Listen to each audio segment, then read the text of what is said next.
You're listening to Errol Parker and Clancy Overall, editors of the Batuta Advocate, on Desert Rock FM. Welcome back to the Batuta Advocate radio show. It's a wonderful time of the year. I hope you're enjoying yourselves. You're with family and friends and colleagues and HR, you know. It's the silly season. It kicks off with the Spring Carnival. Some people would say that. Some people who are anti-horse racing would say it kicks off... I don't think people who are against horse racing... Diwali, the Indian holidays when the silly season kicks off. If you're not into horse racing, that's when it kicks off for you. Yeah. And then eventually it finishes... Anzac Day. The day we which is a great day, yeah. It's a great day to remember get the pissed. sacrifices made by all of our armed servicemen and women. And for whatever reason, drink and then tell veterans And good on them when you see them in the pub. Like, yeah. You know, it's a wild, wild country we live in. Happy Anzac Day, sir. Yeah, happy Anzac Day, mate. Oh, thanks. Thanks, mate. It's not very happy at all. It's a day of solemn mourning. And commemoration is the word, not celebration. But, you know, today's guests have done a pretty good job at kind of skewering and interrogating Australia's inconsistencies, I would say. Hing last time we got Hobba and Hing here from Triple J. Now TV stars, the two of them. Thank you so much. Thank you. Some would say the thinking man's Labby and Stav. They're moving into TV too. Back to what I was saying about this travelling around the country and looking at the place. Last time we had you in here, Hing, you were doing. Where are you really from? Where are you really from? It's travelling around the country, talking to migrants, making them cry. Yeah, telling them the saddest stories from their lives. Yeah, it has a different vibe if I make migrants cry. Yeah, for sure. Yeah, you don't. You're hitting the wrong buttons. Yeah, they're like, you've been doing that for thousands of years, mate. And this show's got a different tone. Yeah. Well, see, your last one was very interesting though, because I found you do have the knack of being able to walk into places like Ingham and find the Italian guys who are willing to tell you all kinds of crazy shit, limoncello with 4X and all these great ideas and great cultural... That's an Italian cocktail. And then, of course, you know, the Serbians down there in Wollongong, and you saw a lot of the place. And I actually really enjoyed that format. And, you know, maybe give them another run, guys. Like, we've got to go... What's the Panama... New Australia? Remember that? Man. No, in Paraguay. Yeah. So this is... do you know about this, Lewis? No. So there's a colony that Australia started in South America of Australians. So you know how Australia began as like a colony of... Is this like the way we started one in Bali? Yeah. It's a little bit like... Yes. It's called New Australia, and like there's I guess what you'd call like cultural Australians who moved there in like the 1850s. No, it wasn't too long ago, because it was that lady on the note, Mary Gilmore, the poet. Scott Morrison's great auntie. Yeah. She was part of it, Now, and it was a leftist, like the Labor Party split, and a bunch of people wanted to go purer. Yeah, but she got to South America. Yeah, but she got jack of it and left, and then she died in Cloncurry. She did. Bob Catter. So it was like the Teals of its time. Yes. Yeah, well, it is, but Teal wave. also there's a little bit of white supremacy in there as well. So it's very much like, hey, working man's rights, but also white rights. So, okay. But now, but then they also had another. They split as well. and then 50 people left, like the commune, to start the thing about separatists is they love to separate, you know. So now, Sorry, half the wall just fell down. The whole wall just fell down. So we're in the new Batuta studios, and the sound cladding is falling from the walls as we speak. I didn't do that, did I? No. That's just the sticking. It's the power of the I was about voice. to say. We're in so much trouble. Anyone else would find this off-putting, but There's no more wall to fall down now. we're from the ABC, so we're fairly used to this sort of... shenanigans. This kind of claptrap. New office listeners, in case you're really trying to figure out what's going on here. The soundproofing's falling apart. But who was in here before? We'll just blame them. Michael Theo. Michael Theo was in Mr. here. A+, this is your fault. So thank you. But just on the separatists. thing, they now, like decades later, 100 years later or whatever, people celebrate Australian culture, but the Australian culture that was from a century ago. So they do have festivals where they like eat damper and like do bush poetry and stuff. But obviously Australia as a country's moved on since then, you know. So that culture. And so they're is, still But there. there was a lot of O'Briens and shit. Like they've obviously integrated back into like South American culture, but they've got these names and they all know their history and they have the festival and that kind of stuff. I thought that'd be a good one for anyway, where SBS, you're really from. Send me to South America. Yeah, send me to that's South it. America. You know. Well, I mean, that is as shocking as I think the ABC giving us domestic air travel. We were thrilled. Well, that's what I want to talk to. How did this new show, Australia's Best Competition, come to be? Well, it started off. We was just sort of post-pandemic, and we had like a meeting. We were just in a room like this, and we're like, what do we want to do next year? And it was mostly just we wanted to leave our little glass box. Yeah. You know, we'd been stuck in there for 2 years. And so we're like, well, let's just come up with an idea that gets us around the country, back to places where, you know, Triple J listeners are, the regions. Yeah. And so we're like, oh, let's enter a bunch of weird competitions. And there's so many. I mean, you guys would know. Yeah, camel races, cockroach races, all that. Yeah. So what? So Chin where did tosses. you start? Well, the plan was just we wanted to win something, anything. Yeah. Because Lewis and I had gotten very used to losing a lot of things. And also, Lewis is the most competitive person maybe that I've ever met. Like, It's a disease. it's a brain issue. I agree. Yeah. There's a lot of things I steer clear Oh, of. so you couldn't like ruin Christmas with Risk? Oh, my family has board games that are banned from Christmas. Yeah, right. Like they're not allowed through the door. If someone comes in with a box of Pictionary, immediately shown the door. Are you competitive to the point where you will cheat? Yes. That's the lowest form of Like, competition. you would love golf. And I feel really bad. And it's like the dual part of my brain. You're like, is it a hollow victory? yeah, of course. And as you're doing it, you're going, don't do this. This doesn't matter.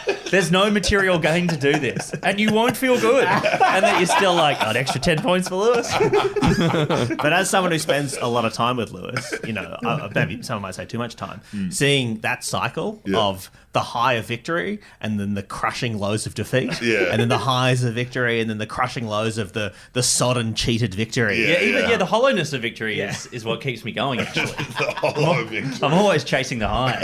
And so we were doing that, and then we realized as we were sort of thinking about these competitions and how bad we were at things, and thinking maybe actually if we travel around the country, we're not actually going to win anything, because we could actually spend a whole year traveling around to towns and doing all weird competitions, and we might actually not get a single victory, and that would be extremely embarrassing. Yeah.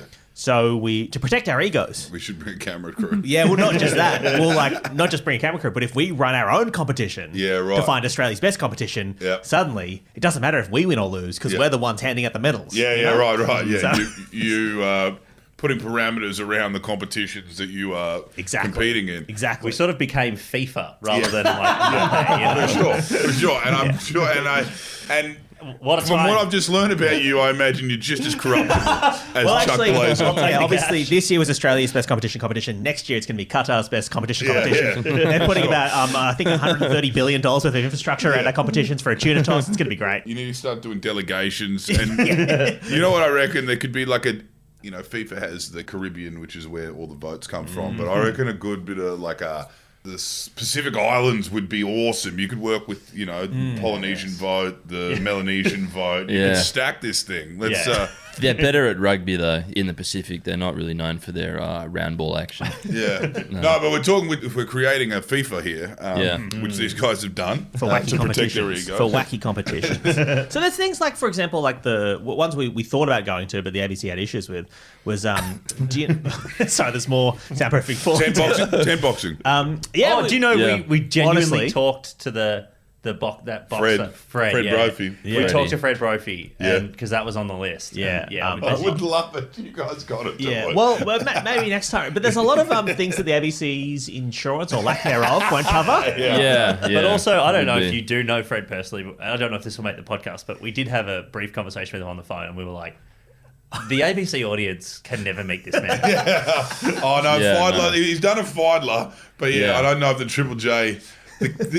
No, more- I don't know if the kids will understand the fact that you can literally walk into a town where a man is banging a drum Yeah. who says "step right up," and you can, Yeah. and fight.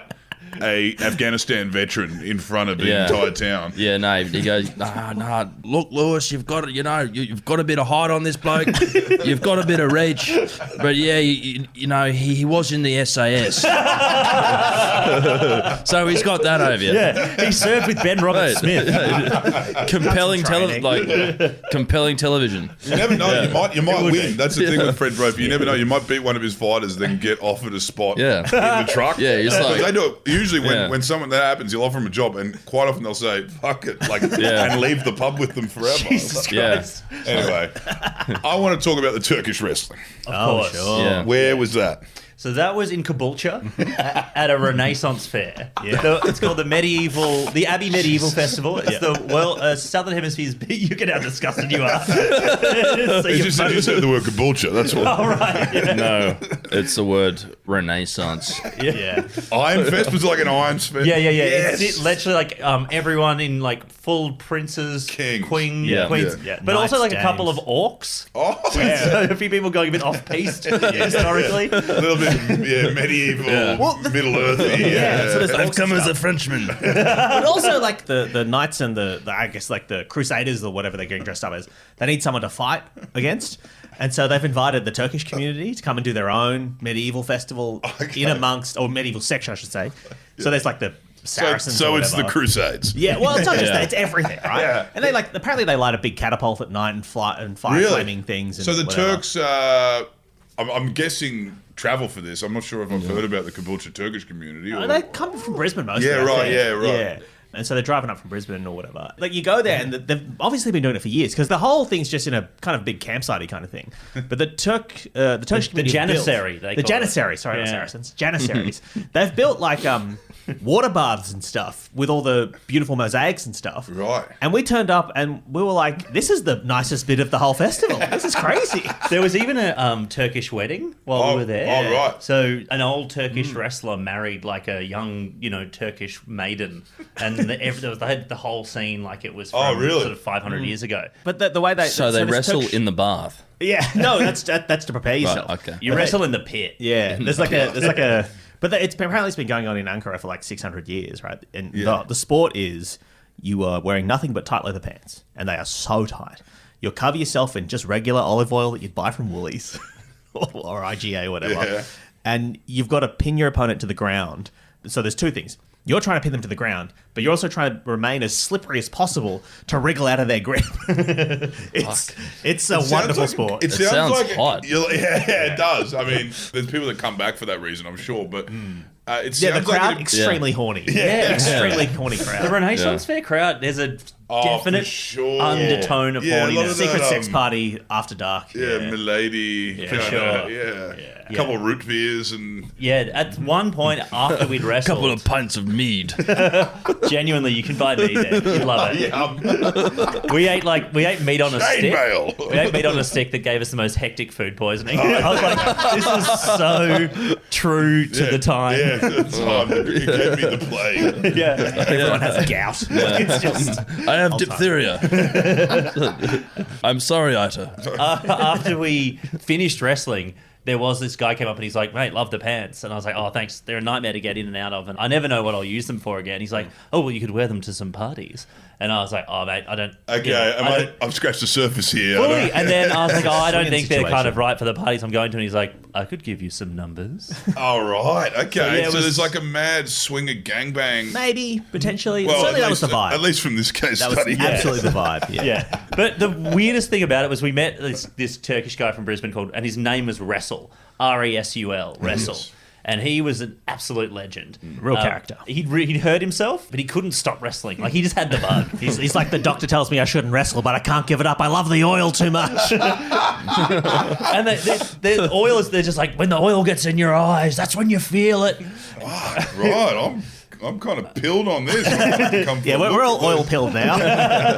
It's an expensive hobby, though. I mean, like, you couldn't... I mean, like, it's really expensive olive oil, isn't it? Cost of living. No. And we did ask, we're like, can you use a cheaper oil? It's like, nah, mate, you got to use the good stuff. You can't ask the virgin first Turks if you pressings. can use like grapeseed oil. So that they strip it right off, right? Yep. And you get naked. And we said to the guy, oh, do you wear underwear during this? And he's like, yeah, if you want to lose. So the reason that is because part of the wrestling involves, because you're so slippery and you can't get purchase on anyone when you're wrestling, you're meant to put your hands inside the other guy's pants. And then you can kind of grip from inside the pants. Yeah, right. But also they didn't specify that to us when we were wrestling. They just said put your hand in the pants. And you meant to put your hand so your palm is facing the pant. Yeah, but right. they didn't tell me that. So I just put my hand in the guy's pants and sort of caressed his butt. All right, And he was like, no, that's a foul. I'm like, all right, fair enough. Sorry, buddy. The rules were not explained. I thought you grabbed the coin purse. But also, they made us these pants, these Turkish oil wrestling pants, which are very leather, and they've got sort of rope around the top, so there's no give around the top. There's no elastic or anything. And they sent us behind this little covering to get changed, and out on the other side of the covering, Chain link fence with some hessian over it. Yeah, just 300 people on the other side watching Turkish oil It's wrestling. like, at this point, it's clear it doesn't really matter if you're naked here. Fully, yeah. And so we just got this big tub of olive oil. We're pouring it all over our junk, and we're like, I guess we just get naked. And so Hing and I are just standing next to each other, naked, with oil all over our junk. And then, oil, literally rubbing olive oil on my dick and balls. I'm saying to the guy, hey, do I put it on the pants or my butt? But he's like, everything. It's all got to be oily. and then you got to oil the inside of the pants to slide them on. But then when we went to put them on, they made them just a couple of sizes too small, so they kind of got stuck at our thighs. And so we're trying, and basically, if you can imagine it, they got stuck almost at just where the dick met the top of the pants. Yes. So they were just stuck there, and it was humiliating. And then Wrestle, our old Turkish guy, comes around behind the thing, and he sees us just junk over the leather. So is it over, or are we talking about the forehead of your penis? The helmet is sort of caressing the rim of the pant, the hem, if you will, or the whatever, the band. Yeah. And he sees that, and he's just like, what are you doing? He's horrified. He's furious horrified. at us. He's like, cover your private area. There's people out here. What are you doing? Well, you told us to do this.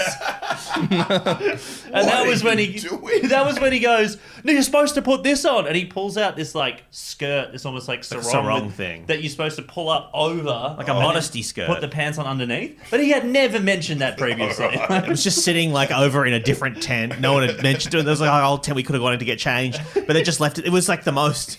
You got nowhere there being like, oh, we've got to respect the Turkish culture. We've got to get naked. That's important. And then he's like, whoa, that's just disgusting. Yeah. He's like, where do you think we are, Kens? Get out of here. So one thing, it sounds like this is the one we've mentioned so far of the best competitions you've looked at and travelled around to see. It's competitive. Yeah. They're not fucking around. Do you reckon the wrestling is more than the cultural kind of significance? It's like they're out for glory. They're there for the oil. If I'm honest, yeah. They're there for the oil. And genuinely, when I was saying before, the audience is horny. Yeah. I cannot stress this enough. People are there. There's a lot of woo. Salivate. There are a lot of I would say everyday repressed people who go to the Turkish oil wrestling to really let loose. Yeah, and they're letting loose in a way where it's it's okay for them to scream for sure. And I think for some of the wrestlers, being covered in oil and having women yell complimentary things at you it's quite a nice experience. That is not the experience Lewis and I had. No, we weren't. We were really not adored. Yeah, I think I don't think they were in it to win it in Caboolture, but No. in Turkey it's $500,000 prize or something. Oh, right, it's the big shot. It's Cash a real money. deal over there. Yeah, right. And there's no time limits on the bouts, so they can go for 3 hours. yeah. And it's sponsored by big olive oil and stuff. Yeah, Yeah. The various Well, orchards the or good whatever. guys, the good oil. Groves. Yeah. It sounds like a sport that you'd really thrive at if you were double jointed. Oh, yeah. Slippering away. Yeah, and 100%. Your kind of Contortionists. legs go over here. And what are some of the other ones you saw? I mean, this is, as you said, 600 years. This goes back to the motherland. Tell us some of the competitions you discovered that someone just came up with in a pub. Oh, yeah. That's good. The Archibalds. We did mention the Archibald Prize. That feels like a drunken idea, doesn't it? Yeah. There were so many that were on our list. State of Origin's definitely that. Well, Two Just do states. regular rugby league, but without the rules. Yeah, and Like the in- states. Well, this is another one that the ABC wouldn't let us do, but in Nimbin, they do a bong toss. Yeah, I've heard Which of is that. like Mardi Gras. Yeah. So at the Mardi Gras Festival, there's just it's like a hammer throw, but for bongs. Yeah, right. There's a bunch of those, actually. There's a tuna toss in Port Lincoln in South Australia. Yep. Where they toss a 10-kilogram tuna as far as you can.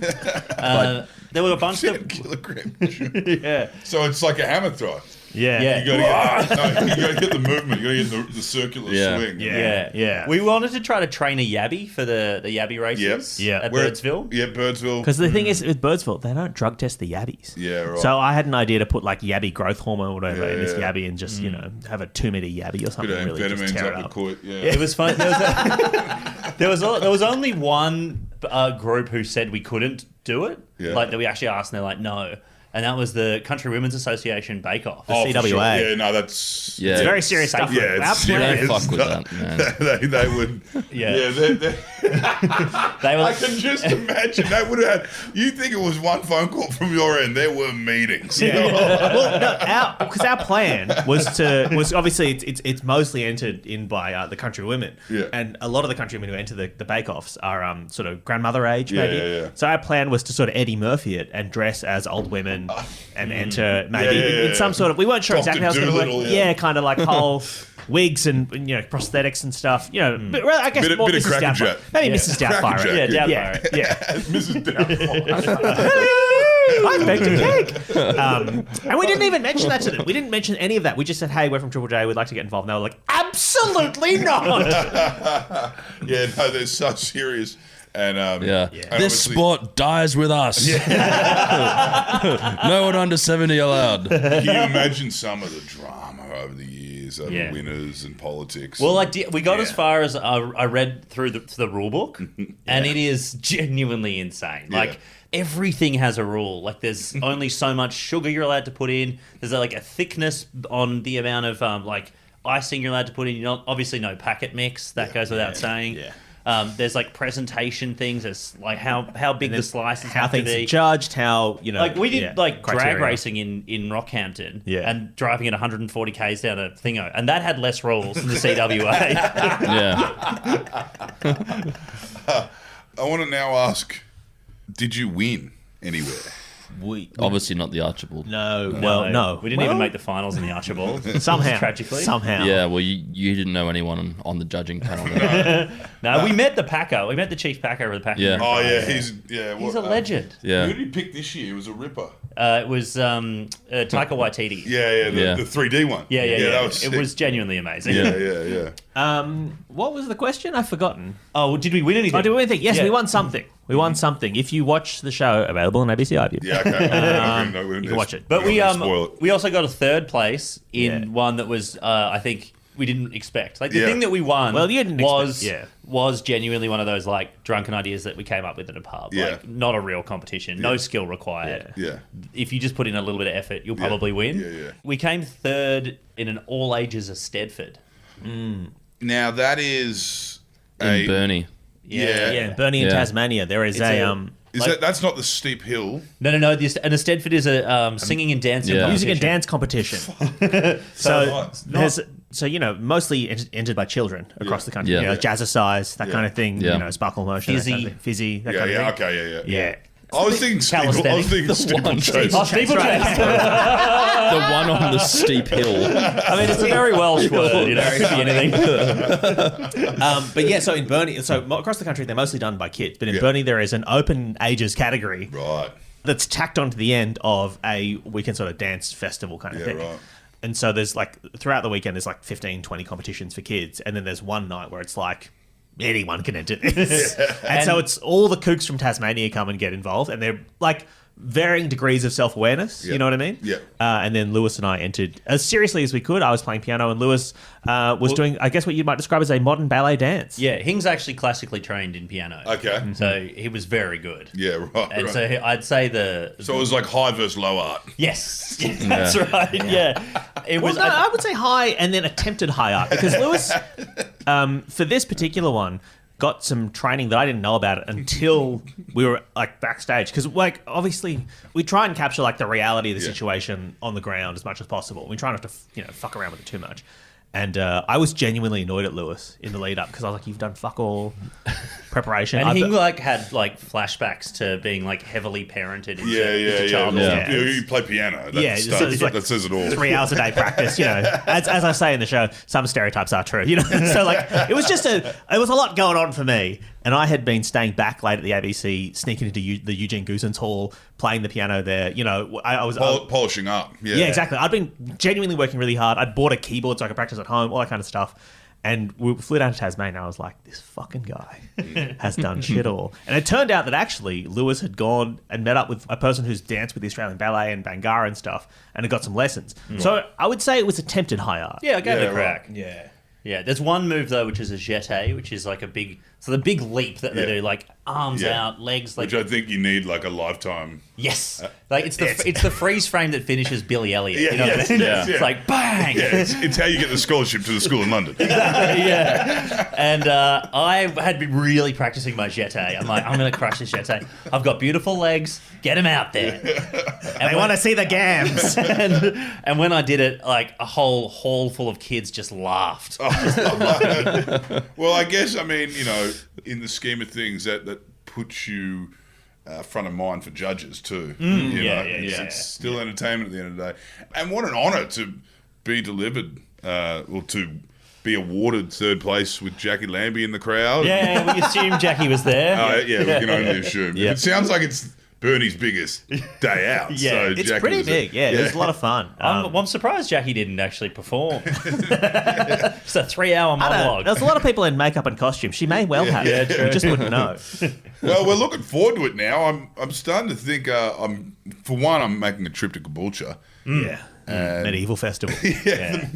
I've always wanted to do an Iron Fest somewhere, but I think this hybrid Turkish culture, it's battle. There's jousting there as well. You can go jousting. Jousting, archery, all that kind of stuff. Pissed on mead and hang out with the Renaissance freaks. Join a secret sex party at night. Ye oldie sex folk. the ye old pit of sin. It was actually amazing. As we were walking in, our camera crew sort of put on like little tabard-y sort of costume things that they didn't. Oh, because everyone had to be in costume. Because like everywhere we went, we obviously wear idiots. Poor camo. Fully. Put on the chainmail. It's like I filmed the Redfern speech. Now I'm doing this. I was there with Norman Gunster at the dismissal. But we were like, genuinely everywhere we went, we were like, we're going to be idiots, but we don't want the people that are teaching us, we don't want them to feel like we're laughing at them, because we're not. So we were like, all right, let's put on the costumes. And our camo did say to us before we went in, he's like, you watch, every one of these Renaissance Fair people is going to make some reference to the fact that I have a camera and that it doesn't belong here. Okay. And we were like, that's crazy. No one's going to do that. Everyone's going to be chill, whatever. Never occurred to me. What say you, that funny gadget on your shoulder? Literally, the first person we met.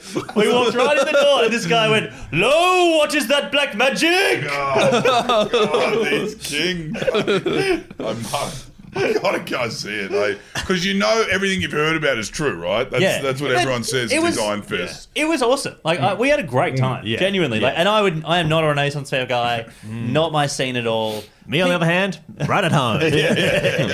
But you know what it's like? Anytime you go around anyone who is genuinely into a thing, you usually have caught up in the passion of it. You've got to get caught up in that. I mean, for one, that you said there's like, obviously people with the oil and the wrestling, there's a pressure valve for them that they might not have access to day to day. Sure. Do you think with these thespians and these Stedfords, like these, do you think these Renaissance, what do they call them? LARPers? Yeah. These LARPers and these Stedford types, do you reckon there's like the suppressed thespian coming out in all of these, in these great performances they give?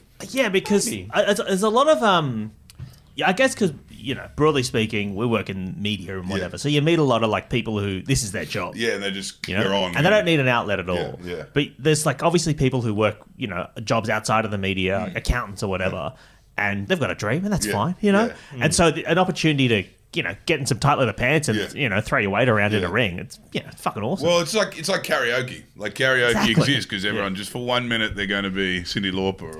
But it's also like, it's just like going to a costume party. Yeah, it goes for like 3 days. And costume parties are fun. Yeah. And they are fun because the guard's down. And everyone's been, And you get to, I guess the other thing with medieval festivals is like, you're kind of playing a character, I guess, a bit. And so you've got a role to play, and so you're living out not even a fantasy, but just like it's something different. It's like I don't even fucking think about work at all. Yeah. I'm dressed as a. The crazy thing to me is the people who, like, for me, I think, oh, if you're going to go, what's your fantasy? Oh, I'm a king. Yeah, yeah. The weirdest one is like, what's my fantasy? I'm a pauper.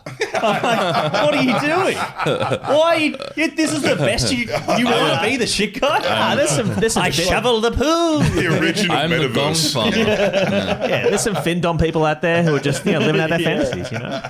Well, thanks for joining us, guys. It sounds like a hoot. Yeah. We'll be tuning in, and it sounds like we'll be retracing your steps for a lot of this. Yeah, get do it. along. Yeah, well, that's kind of what we hoped, is that people would, because again, post-pandemic, we sort of hoped people would see it and go like, oh, that looks like fun. Yeah, I should go to that. Yeah, no, it sounds like there's a lot of fun out there. So Yeah. Plus, I imagine we should hit you up. I reckon you guys probably have some ideas for some competitions that we haven't thought of. I mean, I do. There's camel races in Baduri. You know what? We looked at the camel races. I don't know if this is scandalous, but we heard that they were like quite corrupt. Yeah, it's all rigged. Oh, Apparently, it's all rigged. Queensland Racing. quick! Someone call these sales. The fix was in. How dare they? I'd love to see it. I'd love to see a camel with with an 8-ball up its ass. No, at the races in Quilpie, they have They blood the camels. they have it's the last race there, but you can bring any horse that you want there. Yeah. Station horses. Yeah, but like it has to be like a station horse. But Yeah. you know, for years and years and years, that thing has just been like, can we just get a racehorse? and like, so you've got all these horses, which it's like that horse is a lot bigger than everything else. It's like I'm going to be fucking putting my money on that, but for years and years and years, they just have that. And the bookies just flat out won't go near it. Well, anyway, if anyone listening has any great competitions in their town or we'll whatever, think get in about touch. it, and listeners get on to Hobba and Hing. Let us know. There's definitely every town's got one. Exactly. So, Exactly. What's your weird fucking thing you do every year that no one else understands? Because have you ever done the wood chop? You strike me as a man who might have thrown an axe around. I've met those guys, and once you meet them, you can't. You realise you can't. He's much more of a chainsaw man. Yeah, right. Chainsaw the bull. I rode Chainsaw the bull. PBR. No, the wood choppers, when you see them in action, and Tassie's got a big bunch of them. Yeah. Because we did the wood chop at Eka. Really? Oh. And it was a scene. Yeah. Just like the level of fitness that we don't have, and the fact that was the thing that really highlighted it the most out of everything we did. It's like, oh, fuck. Yeah, it's like, it's not strength, it's not, tactic, strategy, it's just... It's everything. This beer drinking man with steel wool hair across his chest is fitter than me. Yeah. And so graceful up that vertical version of the wood chop. Yeah. They're like mountain goats. Yeah. It's amazing. It's actually quite therapeutic to watch. Yeah. Anyway, you keep trying to wrap us up. No. I'm thinking there's more and more. Like, I'm sure fucking out there in West Ryde, they've got a Granny Smith toss. I don't know what's going on. Yeah. There's the Granny Smith Festival I found out the other day. West is Ryde. enormous. Really? Yeah. That's where the apple's from. Yeah. Who can hit like Chatswood or whatever. West or Ryde. West Ryde or whatever, yeah. Who can hit that Volkswagen? There's a competition where you're on the overpass and you got to just peg them at trucks. The youth crime Granny Smith challenge. Yeah, the Granny Smith, that's where she lived, and she grew these green apples under her steps. Yeah. That's crazy. I didn't know that. It's a famous apple. Yeah. Wow. And it's apparently it's a real wild festival. Yeah. Anyway, there's plenty going on. Yeah. Thank you for joining us today, guys. Thanks for having us. And Pleasure. congratulations on the show. Let's go season 2. Let's go season 3 for where you're really from, too. Let's do it. Right. Thanks, gang. Thanks, mate.